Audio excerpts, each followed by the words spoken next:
Hallo Freunde der Werkstatt, willkommen beim zweiten Teil vom großen Marstech Venus A-Test.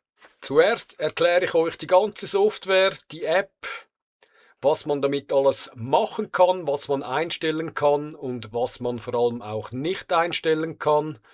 Dann schauen wir uns die Probleme und Schwachstellen an. Ich habe diverse Testszenarien erstellt, vor allem mit meiner Sungrow-Batterie und meiner großen Anlage, wie das Zusammenspiel hier ist. Und da gibt es doch einige Probleme. Dann löse ich eigentlich mein größtes Problem, dass dieser Akku hier mit diesem Akku zusammenspielt. Das habe ich dann via eine Szene über Shelly gelöst. Und zum Schluss natürlich dann noch das Fazit und meine Empfehlungen, was man da noch ändern müsste. Aber etwas kann ich sagen, das Gerät ist eigentlich gut, aber wenn die Software noch ein paar Updates erhält, dann ist das Gerät für diesen Preis richtig geil. Gut, schauen wir uns die Software vom Venus A an. Hier ist das App geöffnet, hier sehen wir meine Shellys. Das misst den Gesamtverbrauch von beiden Häusern, was da rein oder rausgeht. Und dieser 1 PM Shelly, der misst mir den Venus A. Plus hier auch noch angeschlossen ist dieser kleine Wechselrichter von Marstech. Dann haben wir hier drüben meine große Solaranlage von Sungrow inklusive 15 Kilowatt Speicher. Das hier sind dann übrigens die gleichen Werte wie hier der Shelly misst. Denn wie gesagt, der Shelly hier misst mir den kompletten Stromverbrauch, was rein oder rausgeht. Als erstes müsst ihr mal wissen, diese Anzeige hier beim Venus A ist nie aktuell. Nur so zur Information, ihr müsst den immer updaten, damit ihr die aktuellen Werte habt. Schauen wir uns zuerst mal hier oben, wenn wir da draufklicken, haben wir die Statistiken. Hier kommt jetzt gleich die Live-Statistik. Da sehe ich, was gerade passiert. Dann haben wir hier die Tagesstatistik. Ich kann das auch größer machen. Ich kann das auch so darstellen. Das funktioniert übrigens, diese Statistik, seit ich auf dem EU-Server bin und das Update habe. Vorhin hatte ich da gar nichts. Die Monatsstatistik ist jetzt natürlich, habe ich nur den gestrigen Tag drauf. Auf dem EU-Server bin ich erst seit gestern, aber jetzt funktioniert da alles. Hier hat man auch noch eine Jahresansicht. Was ich extrem schade finde, man kann die einzelnen Tracker nicht einzeln öffnen und sich zum Beispiel Spannung und Strom anzeigen lassen. Das können eigentlich die meisten billigen Balkonkraftwerke. Hier kann man sich gar nichts anzeigen lassen. Dann hier würden wir sehen, was am Backup-Ausgang passiert. Den habe ich übrigens nur schnell getestet, habe da eine Glühbirne eingesteckt, der schaltet sofort um. Aber der Backup-Anschluss hat mich eigentlich auch nicht groß interessiert. Falls ihr da irgendwelche Infos habt, die spannend sind, schreibt es doch gerne unten rein. Dann, wenn ich hier draufklicke, sehe ich meine zwei Akkus. Die werden übrigens immer abwechselnd geladen oder entladen, immer so in 10% Schritten. Also die agieren eigentlich komplett unabhängig voneinander. Dann hier das CT, das ist vielleicht noch wichtig. Hier sehe ich jetzt da den Totalverbrauch. Ihr müsst wissen, jedes Programm hat eine andere Aktualisierungsrate. Der ist relativ schnell hier. Der Shelly auch extrem schnell und hier geht es etwa 20 Sekunden, bis der aktualisiert hier.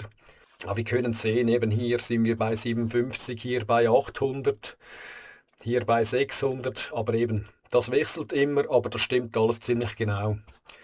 Am Anfang hatte ich noch schnell ein Problem mit dem Shelly Pro 3 EM und dann habe ich hier auf Autodiagnose geklickt und dann hat es funktioniert.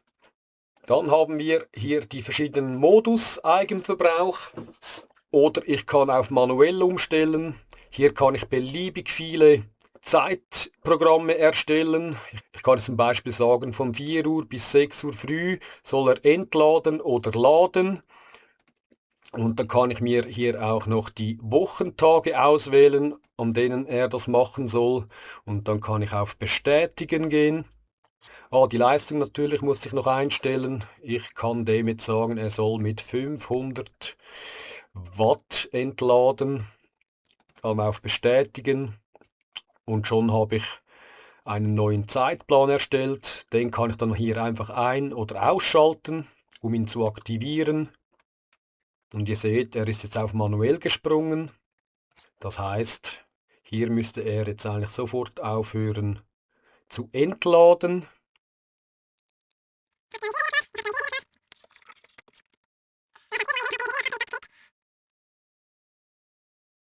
So, jetzt hat er abgeschaltet. Jetzt seht ihr nur noch diese 100 Watt vom anderen Wechselrichter, die da ins Netz gehen.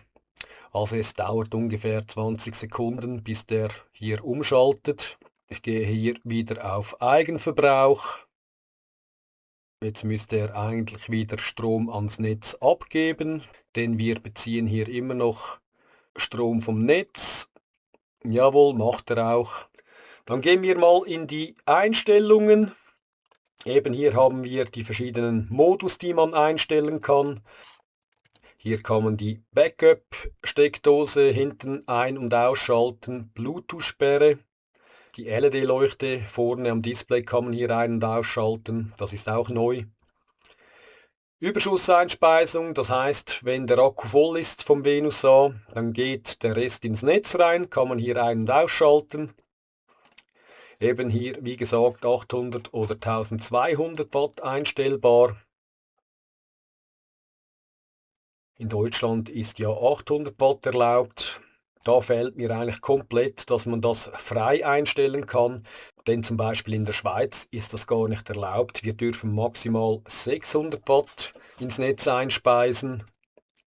Das ist neu. Entladungstiefe konnte ich vorher nicht einstellen. Jetzt kann man endlich sagen, wie tief das der Akku entladen darf.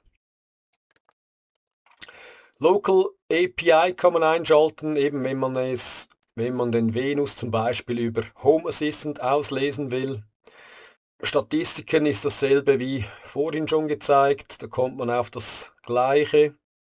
Hier wird einem das WLAN-Signal angezeigt, aber eben, ich sage jetzt mal bei mir, ihr könnt es hier sehen, ich habe ihn direkt per LAN-Kabel angeschlossen. Hier könnte man das Gerät noch teilen, dass jemand anderes Zugriff hat auf die App und sehen kann, was passiert. Hilfe und Feedback, da kann man auch Fragen stellen. Das hier kapiere ich irgendwie nicht. Warum sollte man am Backup noch einen Wechselrichter anschließen? Vielleicht kann mir jemand ein gutes Beispiel bringen, warum dass man das macht. Schreib es doch gerne in die Kommentare. Dann hier Garantie. Das war bei mir vorher aktiviert, aber durch das, dass ich den Server gewechselt habe und alles neu installieren musste, habe ich das nochmal eingereicht. Hier steht jetzt noch in Prüfung. Hier sieht man noch die Versionsnummer und hier kann man auf Werkseinstellungen zurücksetzen. Eben wie gesagt, die Daten von dem ganzen Monat Januar sind bei mir verloren, aber das spielt eigentlich keine Rolle, denn ich habe alle Daten, kann ich über den Shelly auslesen. Da kann ich genau sehen, was der Marstec Venus A gemacht hat, was er eingespiesen hat. Hier läuft übrigens auf der Shelly App bei mir alles zentral zusammen, kann man auch alles schön auswerten.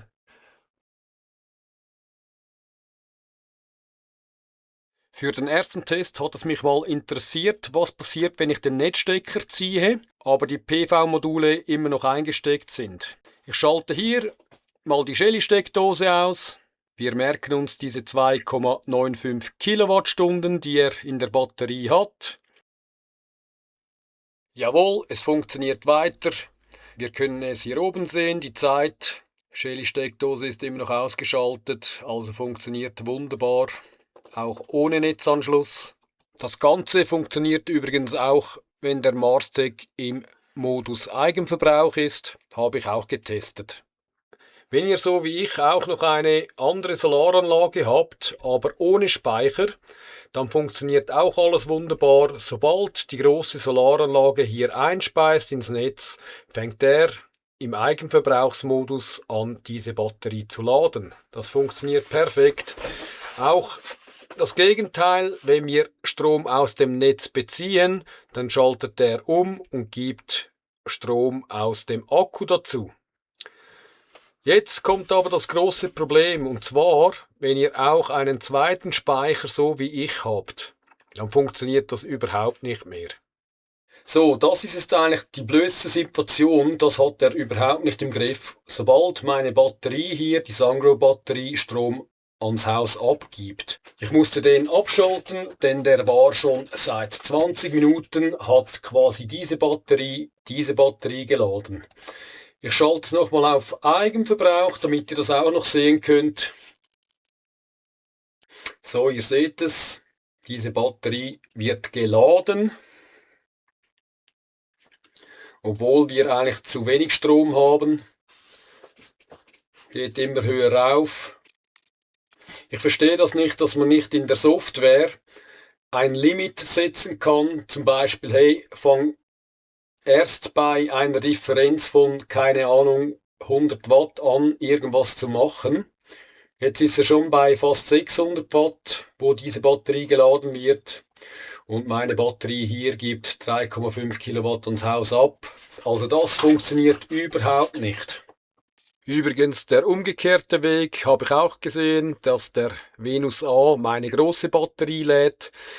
Wie gesagt, sobald eine zweite Batterie im Spiel ist, funktioniert das Ganze nicht mehr.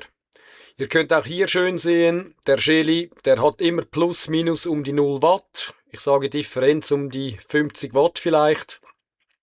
Die CT-Werte von der Marstech-App stimmen mit meinen Werten überein.